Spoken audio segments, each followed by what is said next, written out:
एक बार की बात है, एक बहुत बड़ा नेता एक साधु के छोटे से आश्रम में गया, क्योंकि उसने बहुत सुना था उस साधु के बारे में और उसके मन में आया कि मैं एक बार जाकर के देखता हूं कि लोग इतनी तारीफ क्यों करते हैं उसकी। तो जब वो उस आश्रम में गया तो वहां पर एक छोटा सा कमरा था जहां पर एक कालीन बिछा हुआ था। वहां पर कुछ लोग बैठे हुए थे नीचे और साधु जी सामने बैठे हुए थे। कुछ सवाल जवाब चल रहा था। तो जैसे ही वो अंदर गया, वो अकेला नहीं था, उसके साथ में 4 बॉडीगार्ड्स भी थे और उसको ये आदत थी कि जहां पर भी वो जाता था लोग अपनी जगह से खड़े हो जाते थे, उसकी तरफ देखते थे, हाथ जोड़ते थे, अपना सर झुकाते थे। लेकिन यहां पर ऐसा कुछ भी नहीं हुआ। साधु ने उसकी तरफ देखा तक नहीं, क्योंकि वो साधु किसी के सवाल का जवाब दे रहे थे। लेकिन नेता को इस बात पे गुस्सा आ गया। नेता को लगा कि ये मेरी बेइज्जती है। तो उस नेता ने साधु की बात को बीच में ही काटते हुए थोड़ा गुस्से से कहा, मैं आपसे कुछ कहना चाहता हूं। साधु ने उसकी तरफ देखा और बोले, आप थोड़ी देर रुकिए, पहले मैं इनके सवाल का जवाब दे लूं, उसके बाद में मैं आपसे बात करूंगा। तब तक अगर आप चाहें तो आप बैठ सकते हैं। बस साधु का इतना कहने की देर थी। नेता का चेहरा गुस्से से लाल हो गया और फिर उसने अपना सारा गुस्सा उस साधु के ऊपर निकाल दिया। अभी तक वो नेता बहुत ही तमीज से बात कर रहा था, यानी कि आप कह करके बात कर रहा था। अब वो तू तड़ाक पे उतर आया। नेता ने उस साधु को कहा, तुझे पता भी है मैं कौन हूं और तू किससे बात कर रहा है? साधु ने उसकी तरफ देखा और कहा, मुझे इससे कोई फर्क नहीं पड़ता कि आप कौन हैं, लेकिन आप जो कोई भी हैं, अगर आप चाहते हैं कि मैं आपके सवाल का जवाब दूं या आपसे बात करूं तो आपको कुछ देर रुकना होगा। और साधु के ये कहते ही नेता गुस्से से पागल हो गया और वहीं सबके सामने चीखने चिल्लाने लग गया, अब मैं तुझे तेरी असली औकात दिखाऊंगा। तूने मुझसे पंगा लेकर के ठीक नहीं किया है। तुझे पता भी है मैं तेरे बारे में क्या सोचता हूं। साधु ने फिर से उसकी तरफ देखा और बड़े ही प्रेम से कहा कि मुझे इससे कोई फर्क नहीं पड़ता है कि आप मेरे बारे में क्या सोचते हैं।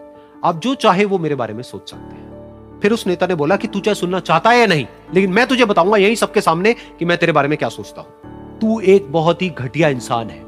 तू कोई साधु नहीं है, तू एक ढोंगी है, पाखंडी है और यहां पर जितने भी लोग बैठे हैं उन सबको बेवकूफ बना रहा है। तेरा बस एक ही मकसद है कि इन लोगों की जेब में जितना भी पैसा है वो सब तेरे पास में आ जाए। तू अपने फायदे के लिए इन लोगों का इस्तेमाल कर रहा है और अब मैं तुझे नहीं छोड़ने वाला। तेरा पर्दाफाश करके रहूंगा पूरी दुनिया के सामने। लेकिन उसके इतना बोलने के बाद भी उस साधु के चेहरे पर हल्की सी मुस्कान बनी ही रही। ये देखकर वो और तिल मिला गया और उसने कहा, अब बहुत हुआ, अब मैं यहां 1 मिनट भी नहीं रुकने वाला। लेकिन अभी भी तेरे पास में मौका है। अगर मुझसे माफी मांगनी है या मुझसे कुछ कहना है तो कह सकता है। इतना सब होने के बाद भी साधु बिल्कुल शांत था और उनके चेहरे पर एक मुस्कान थी। उन्होंने अपनी आंखें बंद कर ली। फिर साधु ने अपनी आंखें खोली, हाथ जोड़े और कहा कि मुझे आपसे कोई गिला शिकवा नहीं है। मेरे मन में आपके लिए कोई भी गलत ख्याल नहीं है। जो भी आपने मेरे बारे में कहा वो आपकी अपनी सोच थी। तो मुझे आप में कोई भी बुराई नजर नहीं आती है। मुझे आप एक बहुत ही भले इंसान लगते हैं। और साधु के इतना कहते ही नेताजी का दिमाग 7वें आसमान पर पहुंच गया। उनके चेहरे पर एक अजीब सी खुशी थी, क्योंकि उस साधु ने वो ही कहा जो बाकी सब लोग उस नेता को कहते हैं। और वो खुशी खुशी उस आश्रम से अपने घर की तरफ चला गया और जा करके अपने पिताजी के साथ में बैठ गया। उसके पिताजी की आंखें बंद थी और वो ध्यान में थे। पूरी जिंदगी उन्होंने सिर्फ लोगों की सेवा करी और बदले में कुछ भी एक्सपेक्ट नहीं किया। तो थोड़ी देर बाद जब उन्होंने अपनी आंखें खोली और देखा अपने बेटे को अपने साथ बैठे हुए, तो उनके बेटे के चेहरे पर आज एक अजीब सी खुशी थी जो आज से पहले उन्होंने कभी नहीं देखी थी। फिर उसने एक एक करके सब कुछ बताया कि आज क्या हुआ, किस तरह से वो आश्रम गया, वहां पर क्या हुआ, उसने क्या कहा, उन्होंने क्या कहा। तो जब इसके पिताजी ने पूरी बात सुनी तो थोड़ा सा मुस्कुराए और अपने बेटे को देख करके बोले कि उन्होंने तुम्हारी तारीफ नहीं करी है, क्योंकि उन्होंने वो नहीं कहा कि जो तुम हो, उन्होंने वो कहा कि जो वो खुद है। और तुमने जो भी कुछ उनको कहा वो नहीं कहा कि जो वो है, बल्कि तुमने वो कहा जो तुम खुद हो।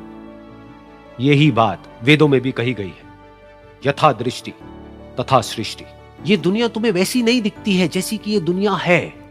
ये दुनिया तुम्हें वैसी दिखती है जैसे तुम खुद हो। जिसकी नजर जैसी है उसके लिए ये दुनिया वैसी ही है। तो अगर तुम अपनी दुनिया को बदलना चाहते हो तो उसका सिर्फ एक तरीका है, अपनी नजर को बदलो।